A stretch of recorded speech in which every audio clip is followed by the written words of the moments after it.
ካምፕ ውስጥ ነውና ዝም ብሎ ቁማር ይበላቸዋል። አንደኛው ወታደር ዛሬ 4 ወታደር ይሞታል ይላቸዋል። አይሞትም እናሲዝ ሁሉም ያሲዛሉ። ከ10 ሰው ጋር ምናምን ነው ደግሞ የሚያሲዘው።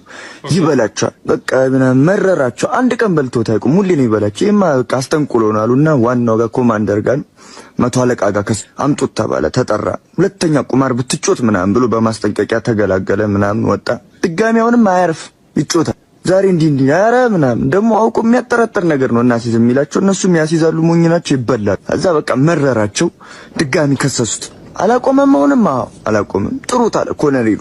ተጠራ። ቁጭ በላለው። ቁጭ አለ። አሁን መልቀቂያ ልትወስድ ነው የጠራው። ተው ብለህ አልተውም ብለኛል። ለይን ቁማር ምናምን ሲል ለምን እኔና እርሷ አንጮትም ማለት ኮሎኔሉ።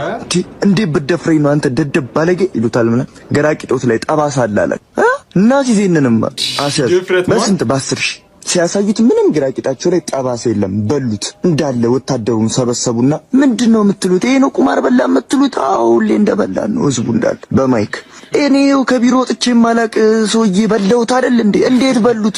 ግራቂጥ ላይ ጠባሳ አለኝ። አሳዩት። ጠባሳ የለም በለውት ይላል እንዳለ ወታደሩ ምን ነው? አረ ከኛ ጋር እኮ የኮሎኔሉን ቂጣ ያለው ብሎ 100 ሺህ ብር አስይዞ ነው የገባው።